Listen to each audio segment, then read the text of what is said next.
Hello everyone, welcome to Looking Back and Forging Ahead, a fireside chat reflecting on the journey of educators and researchers who are passionate about the use of drama as a pedagogical tool in their classrooms and the impacts of learning in and through drama. This event is jointly organized by NIE Center for Arts Research in Education, or CARE, and the Singapore Drama Educators Association, or SDEA. I am Aishwariyah, Drama Educator and Practitioner and President of the Singapore Drama Educators Association. I will be your moderator for tonight. And with me, we have Elaine, Rethi, and Nazreen. So we're going to get started with a quick introduction first. Nazreen, would you like to start with the introduction? Okay, thank you, Asha. I'm Nazreen, and I teach in a primary school, Tampines Primary, and I'm a lead teacher for English language. I've been teaching in a primary school for 22 years, don't tell anyone. And I have been integrating drama into English language for more than a decade now, and that is truly my passion. So I will tell you more as we chat, and thank you very much, Thank Asha. you, Nazreen. Thank you. Rethi. Hello, I'm Rethi. Currently, I'm lecturing in NIE and NTU.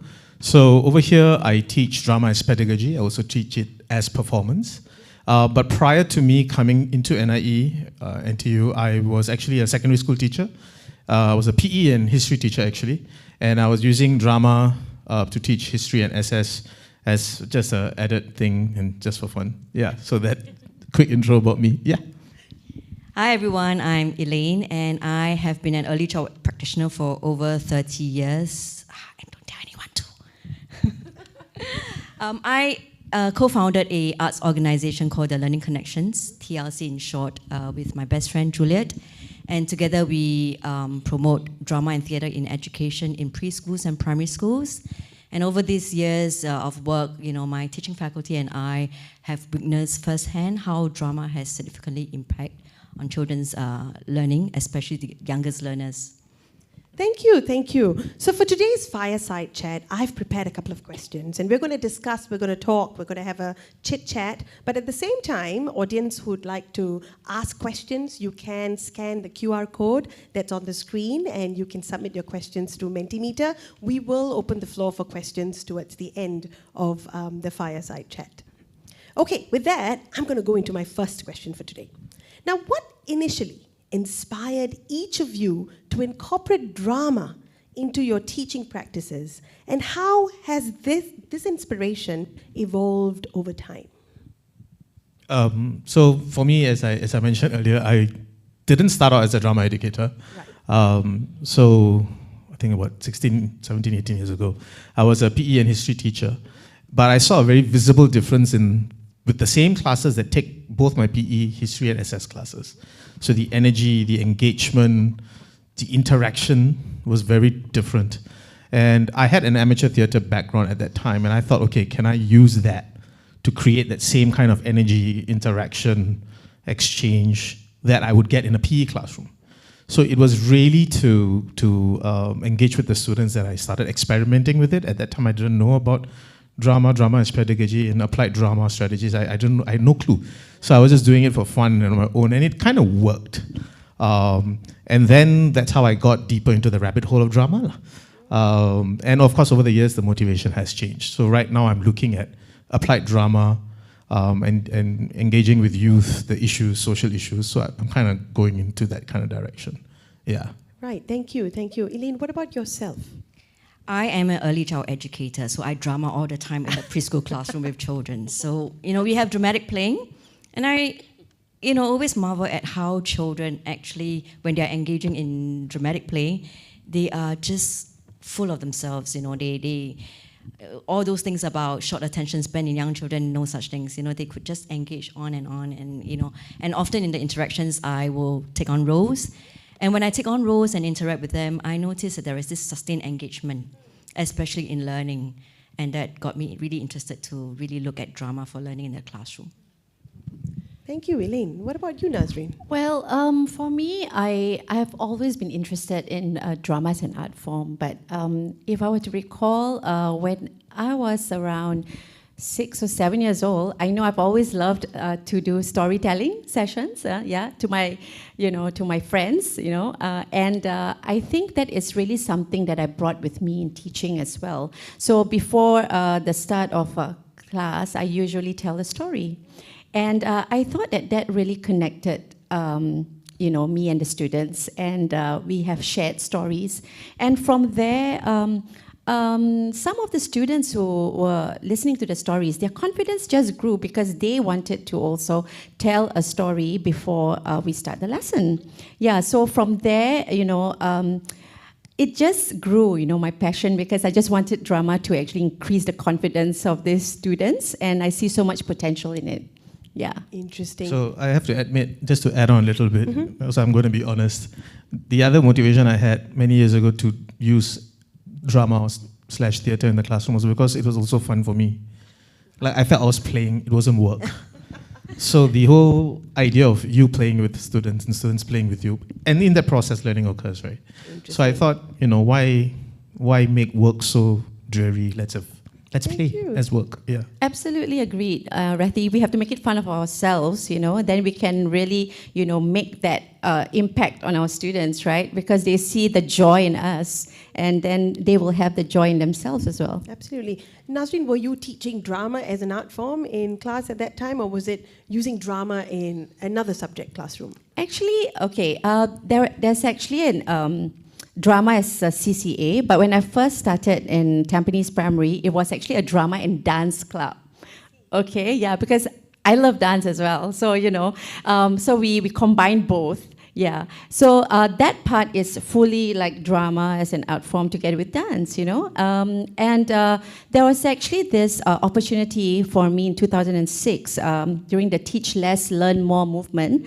So I was actually one of the TLLM activists. So I call myself the drama activist at the time because we were involved, me and my colleagues, we were involved in small research, to see how the pedagogy actually engages the children and engages the student in learning. So my part was actually to integrate drama in English language. So that was how it started. Lovely. Yeah. So I've heard from you, integrating drama in the English language, drama in the early childhood classroom, drama in the history and PE? History and PE. History and PE. Now, it's so varied, so many different ways to use drama in your classrooms. With that, I'm going to go to my next question. Now, can you share a memorable instance where drama significantly impacted student learning or engagement in your classroom? Would you like to respond to that? I mean, there are quite a few stories, but I think I have two. Okay. Significant. One was significant learning for the student. Right. The other one significant learning for me. All right. The first one was, it was a history classroom, secondary school, and I was teaching about Japanese occupation. And I was using process drama. And as part of the process drama, I do teacher enroll. So at the end of the process drama, they had to write an essay. So the students were writing an essay, and I was in class, just walking around, and one of them just kept repeatedly looking at me, and his gaze just follows me for a while, then he goes back to writing. He follows me for a while, and he goes back to writing. I'm thinking, why is this fella so weird? He's checking me, like he's like invigilating me as opposed to I'm invigilating him. So I went up to the kid and I said, why do you keep looking at me? He said, no, because I need to see your face to remember what the Japanese officer did. I'm like, why do you need to look at my face? Because you were teacher enroll. So what was your role? I was a nasty Kempetai officer. Oh, wow. That must have impacted his students. knowledge retention, it was an aha moment because he was recalling knowledge, he was recalling content. But he was recalling it by seeing me because that reminded him of the lesson. So that's why it hit me that knowledge retention can be associated with emotions that you experience in the process, right? And the experience of the process. So he's actually recalling content by just looking at me. That's fantastic, Yeah. amazing. So- It'll be great if he remembers all the facts Yeah. when he looks It was a decently written essay. I remember the essay. It was a decently written essay. The other one, which was memorable for me as a teacher, was I was again using teacher enroll, but in another process drama where it was about national service, and I entered into a low power status role, and the student was the sergeant who was in my PE class. So took it as a very nice opportunity, but still within context, to make me do a lot of push-ups because I messed up. And that's when it hit me that when you do teacher enroll and strategies like that, you need to be also very aware of your identity and the shift in power status. So that was a learning point for me, significant learning point for me. And that brings me to, think and talk about how effective drama is for the teacher as well as for the learner, right? On that note, what about you, Elaine? Any memorable instances that you would like to share with us? Some things that have happened in your early childhood classroom. Well, in my early child classroom, I think it's slightly different. I think in this particular context, I see how drama actually enable the children to demonstrate what, the adults might think that they have taught, but they actually, did it otherwise or showed otherwise. So it was in one of this classroom that, my drama teacher actually told me that, it's a day where, all the parents would come and observe the children at the end of the term to see what they have, been doing. So it's usually done in a very showy way. Parents will come with cameras. But she was very concerned because she said that, I've been working with a group of children for a term, trying to develop the children's empathy. But today is already the 9th session next week, and the children are still not displaying it. So I said, well, we'll just show the parents, what the children have gone through with you. So on that day itself, I was there, and then, so she went in, continued the narrative from before.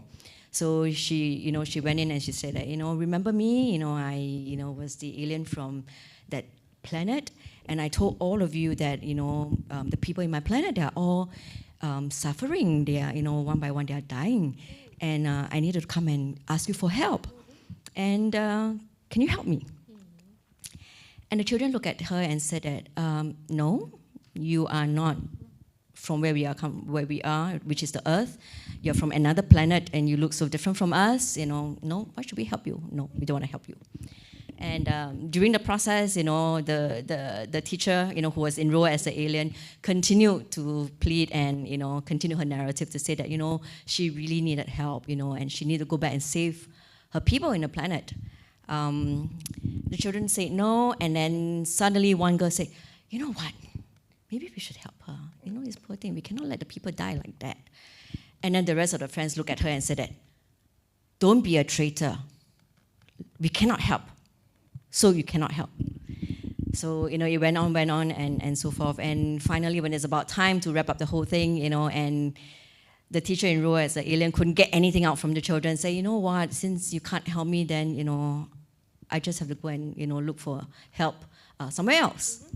And we wrap up the whole session. And that's when, the parents all, with that stunned look, and they all look at me and said that, what did my children just do? I've always been teaching them to be kind, and the teachers have always been teaching them to be kind, but they are not showing kindness and compassion to this, person who needs help. And I just told them that, this is a good conversation, for you to engage with your children at home. Your conversation can continue. And this is a way for us to show you that, when we always say as adults that we have taught the children, and we assume that they know, it's very easy to say that we ask them questions and they say, and they tell you the answers you want to know. But when we use drama in the classroom, and that's where they actually demonstrate, what they really know. Yeah. I just want to jump in at this point because it really resonated with me when you said that the children were actually, expressing themselves, and it's amazing, like when the children actually said no, because in a different context, they probably don't have that courage to say no. But what I thought was that imaginary space that drama provides actually gave them that opportunity to have the courage to say what they want to say. And this brings to that memorable experience that I have where the students are just expressing themselves, giving their different perspectives and viewpoints. And I think, Elaine, when you mentioned just now and you said that there was a good conversation topic at home, I suddenly was thinking of the same thing. I thought that, there are many teachable moments actually in a drama classroom, and something that can go beyond the textbook. And this is really a life skill that we want to see in our students, something that, I can't say money cannot buy, but rather the textbooks cannot produce, that sort of life skill. Is the only way is for them to experience it. So I remember that I was teacher enroll. So just like you, Rathi, I really like to do teacher enroll as well. And I remember it was this story, Attack of the Swordfish. So I was the king, and high status and all that. And the students were having fun because they were acting like villagers being scared of the king. But later they got very brave, because after they were giving me all their opinions and their suggestions, someone put up their hand. This is in a primary 3 classroom, by the way, 9-year-olds. So the 9-year-old boy just raised his hand and said, Madam Nas, can I be the king? I said, sure, come in. Okay, come, let's exchange. He said, no, I want to be together, with you. Let's act together. And I said, sure, okay. And we had fun. And so he was actually teaching me a lot because his expression was actually more daring than mine. He was acting like a more powerful king. And I remembered that, so I had only 1 crown, right? So I said, why don't I give you my crown? No, I got an idea. Why don't I just make it out of paper? So his classmate was this other classmate of his, just took out a stapler and stapled the paper together and form a crown. So in that process, the students were actually feeling, this whole narrative, very, very authentic feelings, emerged. And then one of them actually said something, maybe the king is also having a problem. And that's why he's sounding very fierce and angry. I said, why do you say that? And he said, yeah, he may have problems that we don't know about. So can we ask him the question? So that led to another strategy altogether, which is hot seating. Yeah. So just wanted to jump in something about what both of them said because we were talking about values, right? And that your particular drama was looking at values, and yours also was, you were very surprised at that space, and you were talking about authenticity. And I was just thinking that our students are very good at giving you textbook answers. Yeah. So cognitively, they know what is the right answer. Correct. But do they really mean what they say?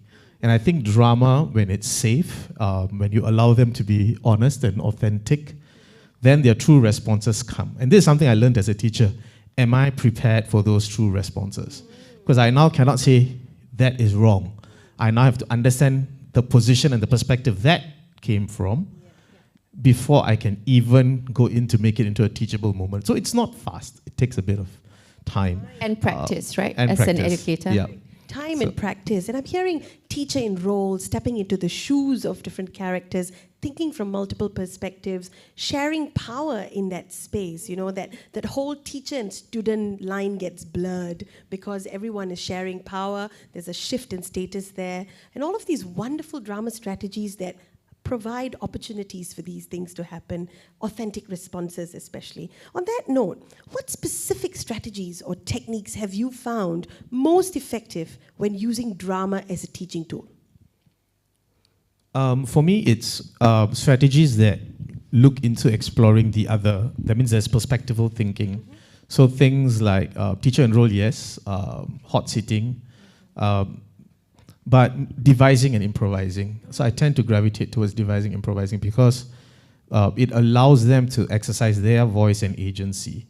And that then becomes very powerful because it's no longer really prescriptive.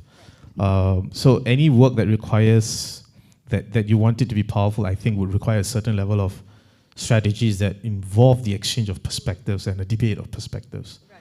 Yeah, so I tend to gravitate towards devise, improvise. Thank you for that. I totally agree with Rathi. I'm also very big in terms of voice and agency, especially with young children. So teacher enroll actually, is one of my favorite strategies, and I use it all the time, especially a low status role, because that's the time where we really see the power shift, and the children start to take on the mantle of the expert and show you what they are capable of thinking, saying, doing, and offer you a lot of innovative, solutions that, a lot of adults generally would dismiss that, they're too young, but they are not. Yeah. Another thing I like to do, is to scaffold dilemmas. So I'm not sure, Mesrel's transformative learning where you very intentionally scaffold a particular dilemma for people to debate and overcome, like, you know, the Joker the Joker tradition forum. So where you create dilemmas, because that really exercises them in terms of their critical thinking capacity. So yeah. I think, okay, I'm just going to refer to this particular level, particular class. It's a lower primary classroom. You were talking about early childhood, right, Elaine, a lot. Yeah. So I was just trying to think of an example that I remembered for this primary 2 classroom, and how, you know, they were very reserved. You know, they were not so chatty during the question and answer segment, okay? Because or probably, you know, the teacher in role acting just like took their breath away, I don't know. Yeah, but they were like really, you know, engaged, but they were quiet, you know, probably they were thinking of the questions. But I just thought that that strategy of the combination of teacher in role and hot sitting really has a very meaningful place in the English language lesson, because it's like a 2-in-1, you know. First of all, like, you know, you bring them, instead of a tuning in, like the usual tuning in, perhaps of me probably, you know, playing a video snippet and introducing them to the context. You know, I am that context. I bring the context to the classroom and, you know, immediately get them to imagine the space. And then the second thing was, you know, to kind of like give them that opportunity to ask questions, you know, and of course, giving them some help, you know. I have like a whiteboard, like a flip chart, you know, near me, and I just put a question text there because that's what they've learned. So, yeah, so the what, the why, you know, the where, you know, and so it's easier for them. You talk about scaffolding, right? So that's just one of the ways of how they scaffold their thinking, and they plan their questions. They each have a small post-it note, and they feel confident because they wrote it before. So there's this in and out of role moment where the teacher gives them the space to do that. And something that lands very well in the EL lesson is actually, this is a very good precursor to the KWL chart where the students fill it in, you know, like the what you know about the character, what you want to know about the character, what you've learned about the character. So this is really, really amazing for that, because the students are, you know, collaboratively discussing that, and without even realizing that they are actually contributing a lot more than they could have individually. So this collaborative element in drama is also something that you will see part of the 21st CC learning disposition. So there's, and back to the life skill that I mentioned just now. So what do you think, Betty? I mean, in terms of, this is something that my research actually looks at, because I'm looking at social emotional competencies of teachers and students who use drama as pedagogy. And a lot of,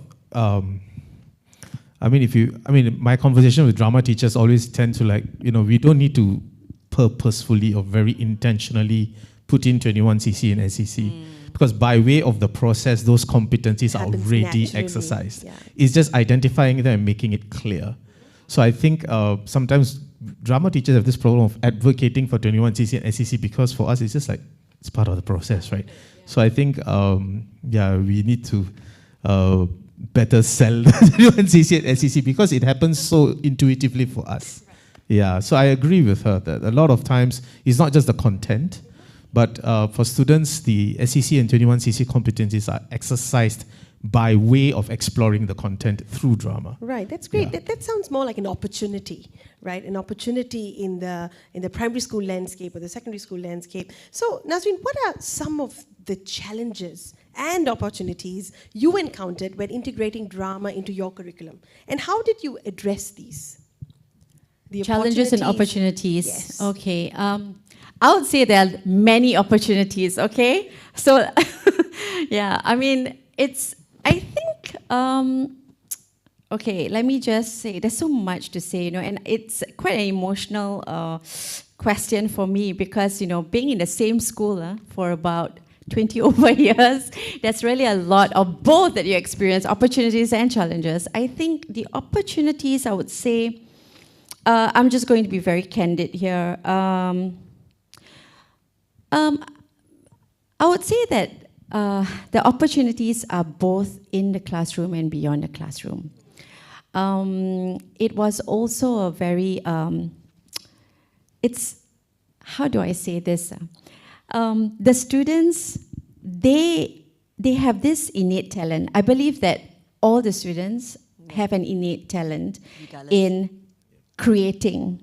You know, the creativity is in them. You know, there's not one student or child without creativity. I don't think that exists. I would say that the opportunities are there, but it's how we want to integrate drama into that opportunity. So, for example, right, in English language, right, there are so many opportunities for teachers to actually incorporate that imaginary play, you know, into the curriculum, into the syllabus itself, to make meaning in the classroom, and as well as CCAs that they have. You know, we have drama CCAs.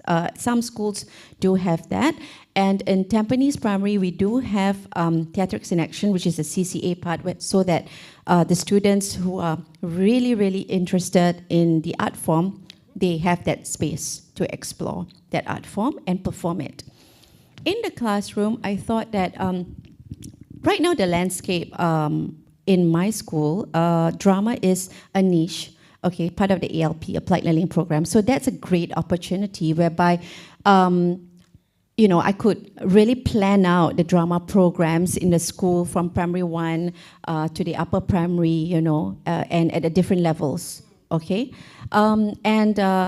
Certainly we've come really far now from where we started, you know, as a drama and dance club, to where we are now because of the opportunities given, even the school leaders who actually believe in this pedagogy and the immense, tremendous advantages that it provides to the children. And I hear what you say just now, Reti, about how you facilitate.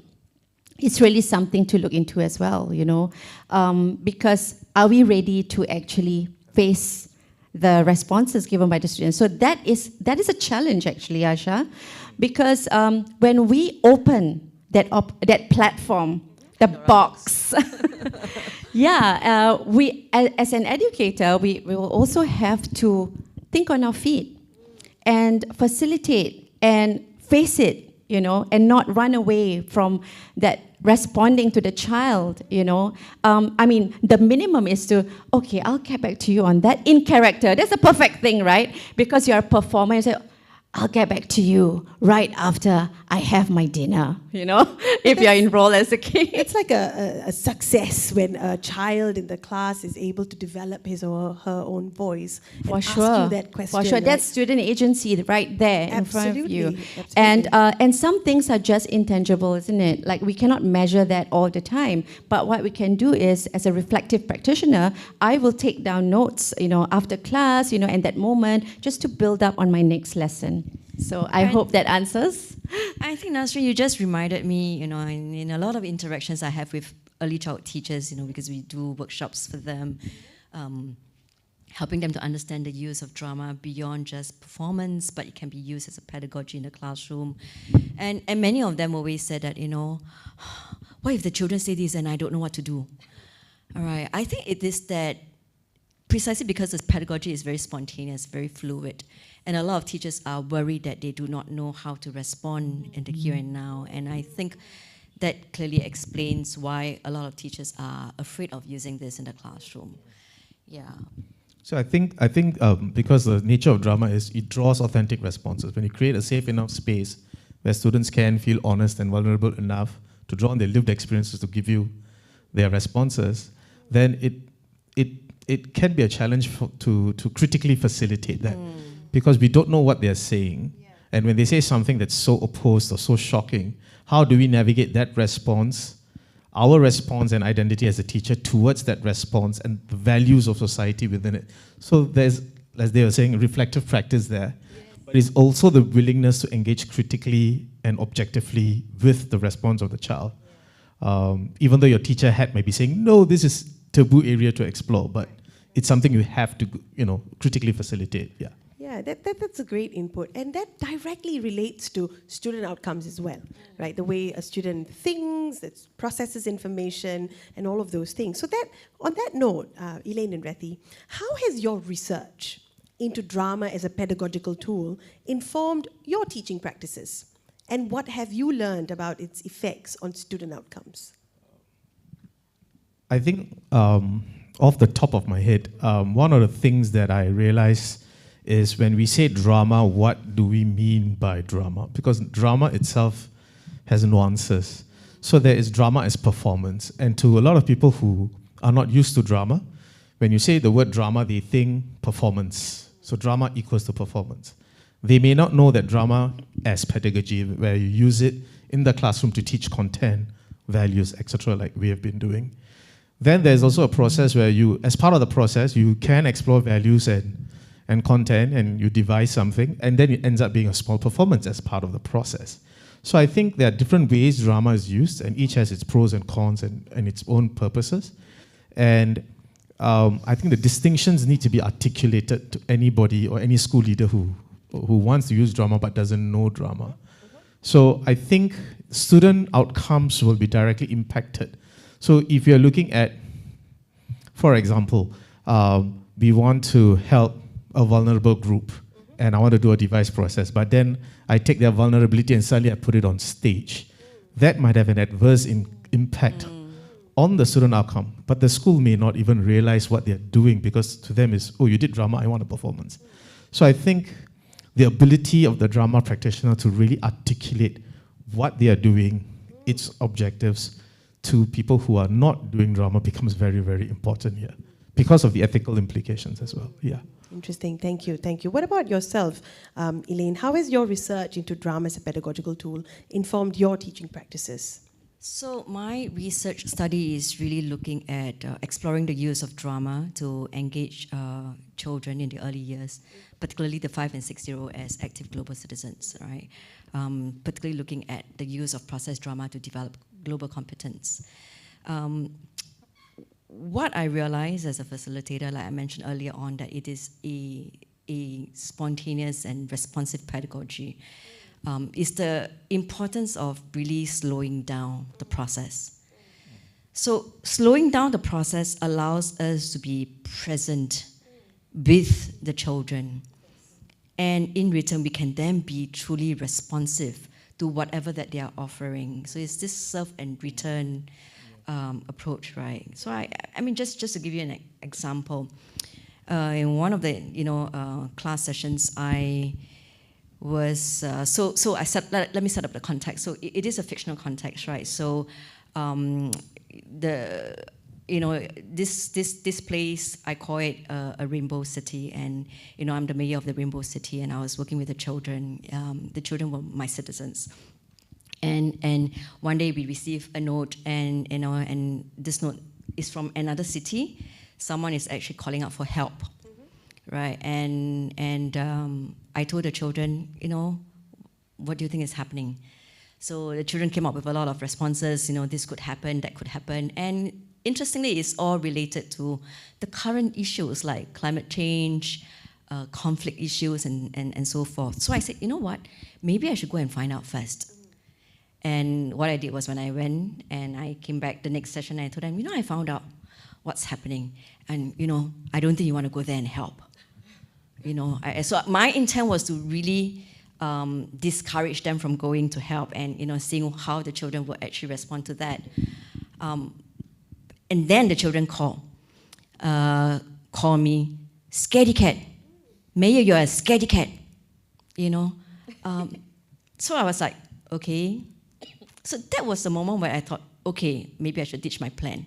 And I used that moment to turn it around and say, and became really, really hurt by, the label that they call me. So that was an incident where I could bring in this issue about relational bullying, in a sense, right? You're calling names and you don't know how much you have hurt this person, and so forth. So if you ask me back again, so I really want to reinforce the importance of being present. It's not just having a plan. Having a plan is not enough. you must be ready to throw away the plan because you are being present and being responsive to whatever that the children are offering you. Lovely, thank you. I was just taking on, because with the word presence, I think I do agree with that you have to be present with the other. So one of the things I also realized in my research is the importance of rapport between teacher and student. And when I say rapport, it's not just the relation, but the knowledge of the student. So I think as drama practitioners, I won't say an increased rapport, I think all teachers should have rapport, but that it demands a certain kind of rapport and knowledge of the student and of their personal lives as well for you to do drama effectively. And with that rapport, actually the drama can move forward in very different ways. So I think I agree with you because, it is really that personal connection. We always say that, in order for students to make meaning after they read a passage, one of it is to really connect themselves to the text. So connecting to the experiences, connecting to self, text to text, text to self, text to the world, And in drama, it is really live action whereby, you can immediately bring that text to yourself. You can verbalize and articulate your thoughts, on the spot. And to build up on your suggestion there about building rapport with the students, this is why it's very powerful for teachers themselves to conduct the drama approach in the classroom, because you know your students best at that point, you know them best, or maybe you're getting to know them at that point, and it gives you a great opportunity there to get to know your student better. And if you have built that rapport, there comes trust. So with rapport and trust, that means it's safe for the students, And I think I would also like to reiterate the importance of building the relationship with parents as well. As a responsible drama educator, if you implement drama in the classroom, I think it's also important to be open with the parents about what you've discussed in class. And I think there are many opportunities for doing that. I mean, we have apps like Class Dojo, for example, or we can even pick up the phone and call, make that human connection. And and if we see that there's a red flag, something that the student is uncomfortable about and it surfaced during the drama lesson, I think the teacher can then, make that call and connect to the parents and build up that, that rapport with the parents and, talk about the child. It's in the interest of the child. That's very true, actually. These can be considered as educational challenges that you can overcome using these methods that you just talked about. On that note, Nazreen, can you tell us a success story where drama played a pivotal role in overcoming a particular educational challenge, just like what you mentioned now, or achieving a significant learning goal?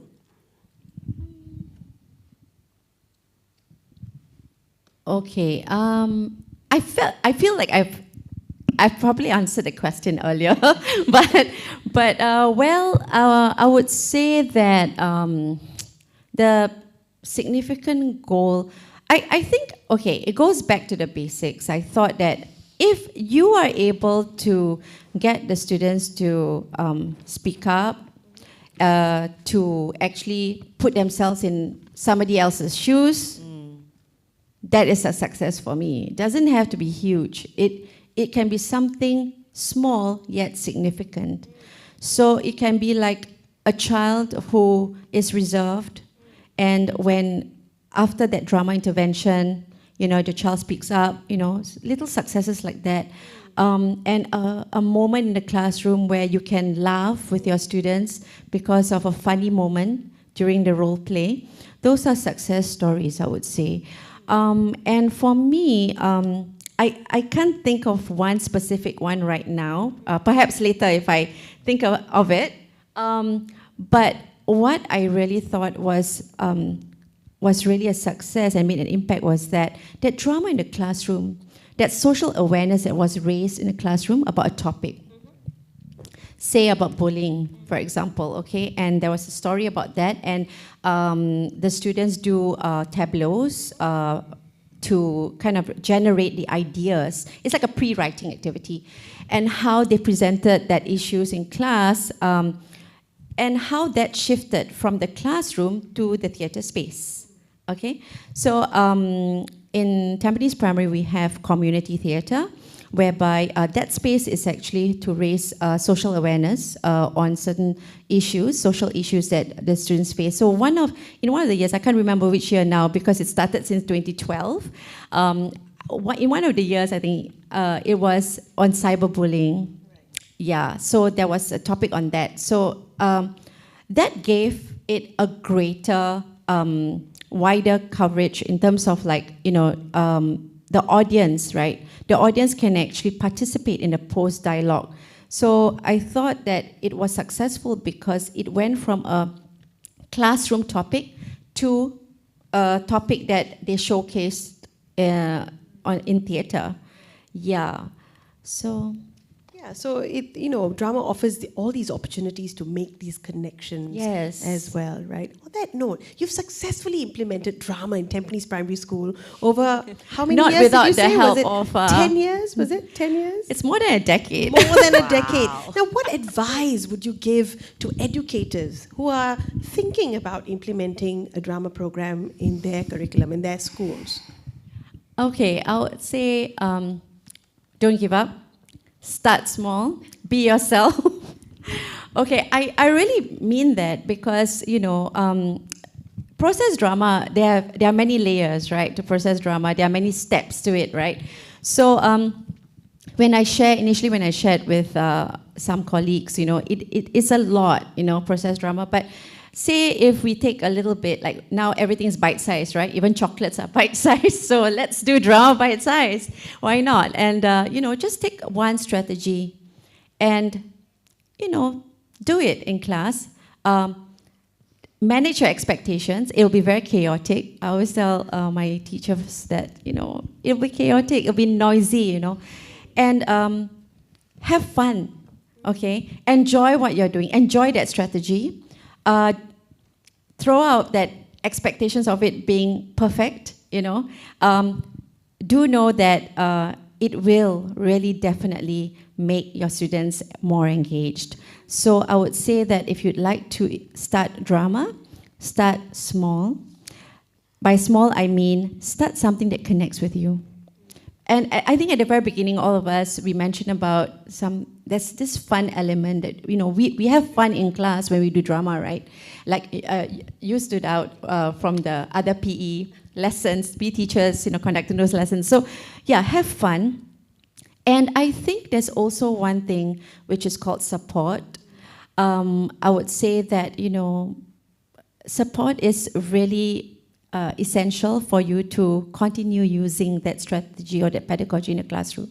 And when I mean support, the other person that you seek for support is not necessarily a drama advocate or a drama trained person. I think it can be just another teacher who loves teaching, who has passion in making learning meaningful, and ideas will just flow, and you'll have fun. Lovely, Yeah. thank you. So integrating drama or implementing a drama program, all of these things you just mentioned, start slow, create a community, start small, create a community. Thank you for that. And I have a question to all of you about the future, right, on that note. How do you envision the role of drama in education evolving in the coming years? And what emerging trends or practices are you excited about individually?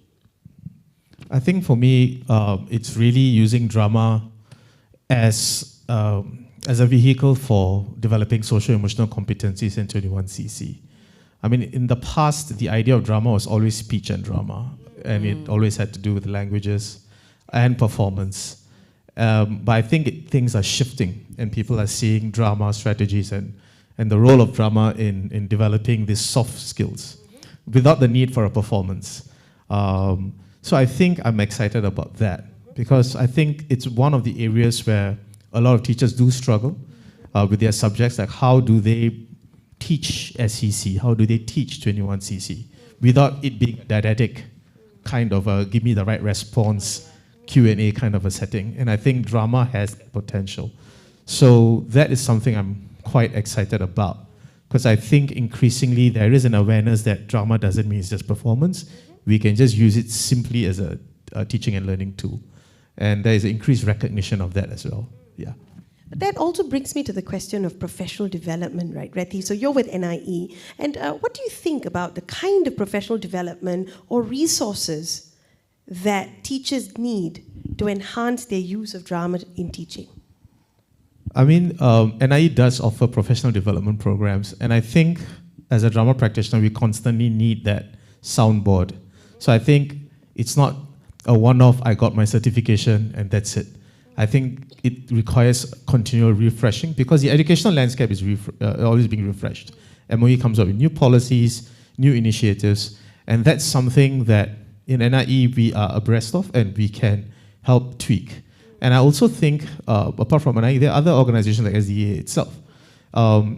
So I think the most important resource is actually community. A lot of times teachers in schools are alone in the sense that they might be the one or two teacher doing drama. So they don't have anybody to banter with, they don't have anybody to bounce ideas off. Like what we're doing right now. Like what we're doing now, or even have a reflective conversation. And the other teachers, if they are okay, they probably would get a good, bantering with. But if the teachers really don't know drama, they may not be in a situation to help this drama teacher. So I think teachers, because we are so small, the drama teaching community is so small, we need to develop a sense of community. So that might mean extending to another school, making friends, making a very conscious effort to keep. Like network? Network, yes. So I think community, the sense of community is the most important resource. Because with that, you can find out where to go for what programs. NIE is always there, SDE is always there to support the teachers. But on the ground, you need every day somebody to call and just say, hey, this happened in my drama class, I need some perspective. I'm annoyed, can you help me with this perspective? I think you need that immediacy.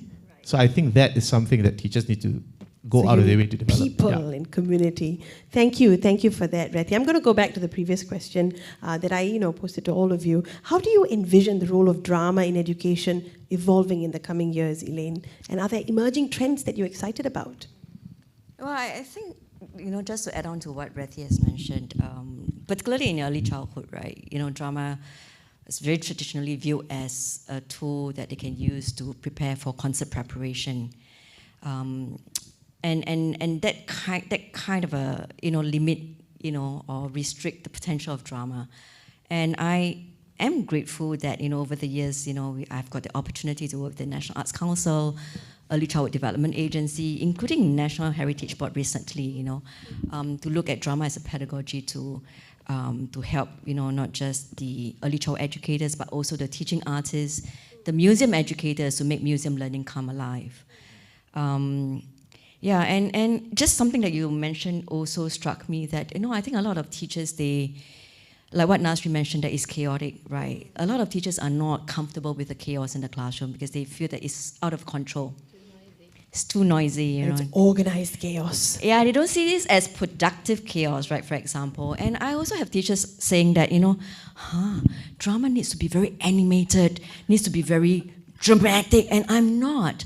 So those teachers who are naturally very passive, I say, well, who said that, a lion always has to be ferocious? You can be a very, very shy lion going into the classroom and you still engage the children in the exchange with you. Yeah. So I'm really excited to look at how drama can actually continue to inspire these teachers to want to use this to engage the children in, critical learning, exploration of complex issues, and not to be too afraid of doing it. Yeah. But having said that, I think teachers' training becomes very important. In the course of my work, I realized that it's not enough just to come and attend for a 1-day or a 2-day workshop and expect the teachers to be able to know what to do in the classroom, because the actual learning comes from the mistakes that they make in the classroom. I think you're right to say that, is the experience itself, is the practice. Yeah. So I wanted to say, I wanted to add on that it's beyond just workshops, PD workshops, professional development workshops. Okay, I teach you a drama strategy and boom, you will get it. You can just implement straight away. No, I think there must be some kind of hand-holding sessions, So I remembered when I started drama PD, it sounds like NYPD, but yeah, drama professional development, okay, in my school. I remember that we had this drama mentoring to go hand in hand. It was really tough because I was one of the main teachers then doing the drama PD, but what I had were lovely, lovely colleagues. So if you are listening to me right now, okay, all of you are lovely. So, they were open-minded. So this mindset is so important, being open, okay? And, okay, so first step, they're open to the PD workshop. They attend the PD workshop. They're excited. But reality hits, oh no, I cannot implement because I don't know how to see the outcomes. After integrating drama, where are my outcomes? So that's where mentoring comes in. Come in, handhold, go into the class, observe, and, have a conversation after that. It takes time. It takes time. It's not going to be overnight, like what you said, Reti. But, if you are passionate and you want to spread that influence and love, you be that role model. And you make that mistake. You make mistakes in the classroom. You show how you organize the chaos. Yeah, I think it's a journey indeed.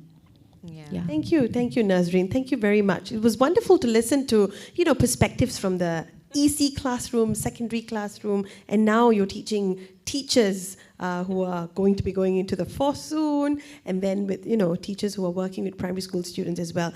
I am going to open the floor now for questions from the audience. It feels like we do have quite a number of questions. The first one. When will Nazreen expand the introduction of theatre programs to additional schools in the future? Scalability. First of all, I'm not sure whether I have the power to do that, but certainly I have actually the experience to share professional development resources with other schools who have approached me. So if you are interested, you can write to me, I guess. And well, I think this is something that we have to do as a community. We mentioned a lot about community. I think the collaboration with even organizations and that network that you mentioned about is really how we can actually expand drama in education to the rest of the schools, and that community support is crucial. So yeah, you can reach out to me, where I am. So thank you for the question. I'm sorry, I have to, let Asha ask the rest of the questions. Yeah. All right. Thank you for that, Nazreen. We had another question. I'm just going to read that question out aloud. It was along the lines of, why don't we have more drama in schools when it is so useful? Now, there are a lot of teachers who are mainstream teachers, of course. They know the benefits of drama. As drama educators and practitioners, we know the benefits of drama as well. There are many countries around the world, developed countries, post-developed countries that have implemented drama as part of their curriculum. But as we know, drama is still not part of our in-curriculum as an in-curriculum subject in Singapore. And we, of course, have drama as CCA, drama as applied learning programs, drama as enrichment. But the question about why is it that we don't have more drama in schools? I just wanted to clarify that question. I'm just wondering whether the question is really directed to drama CCA in schools or using drama strategies in the classroom. Because for drama strategies in the classroom, it's really something that teachers do have the autonomy of using drama strategies in the English language, for example, or even in science if you want to. I think we do have room for that, and it's really about whether or not you meet the outcomes of that particular lesson. We always have to write the WALT. We are learning to, there's a learning intentions, as well as the success criteria of whether we hit those outcomes, yes. So I think for CCA, I do understand that there's actually now an increased number of drama CCA now. as compared to before 10 years ago when I first started integrating drama in the classroom. But now CCAs, there are quite a lot. I mean, I would take a little bit more of a historical perspective, because the entire shift to student-centric learning really took momentum with TS Elen and then with TLLM after that.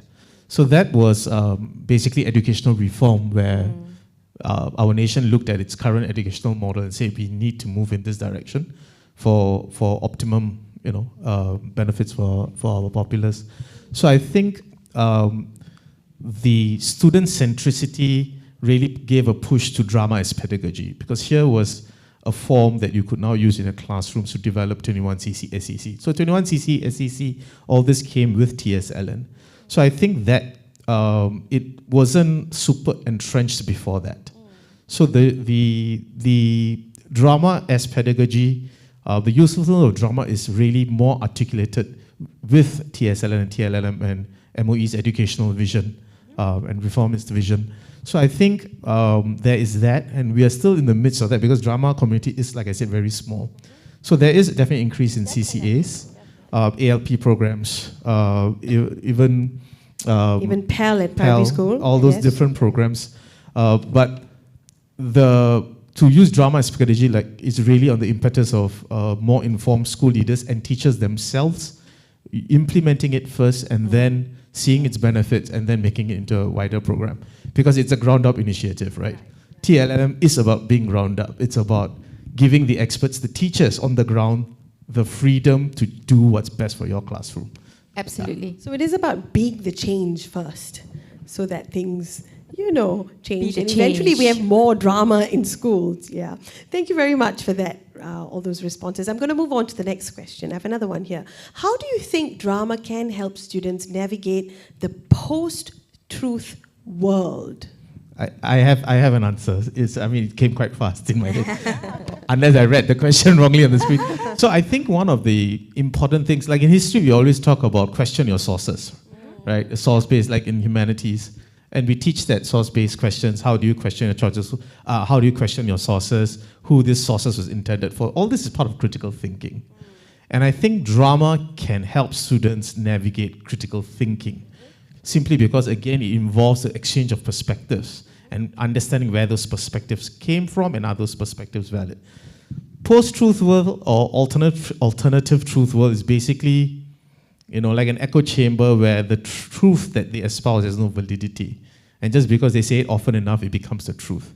So it's really a lack of critical thinking behind espousing that. So I think drama is useful because it explores critical thinking, critical thought, and understanding others' perspectives. I'm going to add on to that, Rathi. I think drama develops empathy in students, and I think we need that empathy in order to navigate themselves in that post-truth world. Yeah. Thank you. And I think when they can take on the perspectives of the others, for example, right? They put themselves in the shoes of the others.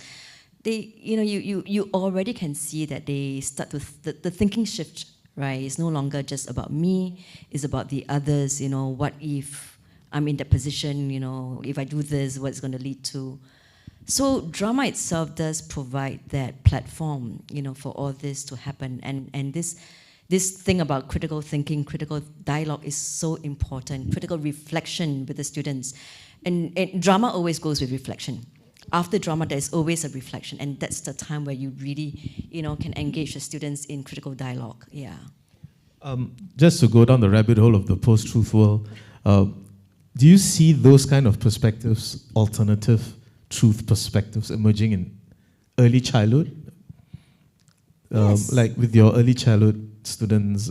Because I'm always wondering, children and very young people are basically echoing what they have learned elsewhere, mostly from their home or from society, and sometimes it comes out in the educational space, right? And you have to engage with that. So I know that primary, secondary students, we might have that post-truth perspectives, but I was wondering whether early childhood has any such. They do. When you put them in a situation, like you mentioned about dilemma, when you put them in that situation and they start to have to think really seriously, and you will be amazed by what, some of the things where you think that, does it really come from the 5 and 6-year-old? they could even think about that. Like, they talk about, like, I was trying to stop them from going to the other place to help, right? And they're saying, why not? I say, well, they are not part of us, they don't belong. I mean, I'm the mayor here, I just take care of this place. They say, but we are all human beings. I find that when it was so interesting that you did that, because it's a source of motivation, and kids need the motivation to speak up. What's the motivation? So in drama we have what you call the hook. You start from the hook to engage them, to excite them. So I thought that with drama, right, itself brings to another thing which is important, which are words. The vocabulary, we do want to see critical thinking being developed in the classroom. At the same time, we want to see, like, how do they articulate their thoughts if we don't have that language, So that's why drama and language is really something that has to go hand in hand. Yeah. So in order to navigate that post-truth world, we are talking about how drama can develop language and critical thought, critical thinking, the ability to question, to craft questions even, and to think from multiple perspectives. Great, thank you very much for that. And I think, it has to start from early childhood. Because if children that young are espousing post-truths, then there is a need for that kind of space to be from there. And Yeah, I mean, there's a common assumption, I get this also from the teachers, like, they are too young to know this, Why should we expose them to such complex issues and discuss things? They don't, They are children growing up in a very complex world with complex issues. Yeah. Great, thank you. Thank you for that. I have one last question before, we close this fireside chat. And this is about your hopes for the future. Now, what hopes do you have for drama as a pedagogical tool in classrooms of the future?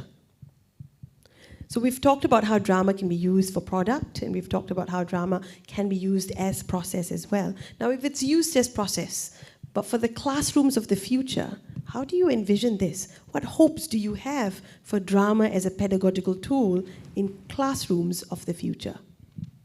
I mean, I have this, and it's a personal dilemma, because for me, drama is about physically being present with the other. And for me, the physical presence is a huge part of it. But with the whole emphasis on ICT and harnessing the ICT space and having online learning, I mean, COVID was a huge break in our normal way of working, right? That it made very apparent and clear that ICT is the way to go, is the way to go. So how do we balance that? Because for me, ICT, and this is again a dilemma, so by ICT you mean technology, technology, right? because it can be isolating, because you're on your own engaging with AI or ICT resources, right, to do the learning. So how can I then make it as part of the dramatic process? So my hopes for the future is harnessing ICT and AI as part of the dramatic process, but not compromising what drama can do or what it used to do, which is the real humanistic, present, being with each other, being a part of the community, all that kind of stuff. So my hopes for the future is how do we effectively harness ICT and AI into the dramatic process. Great. So, Thank you. yeah. Thank you. Elaine.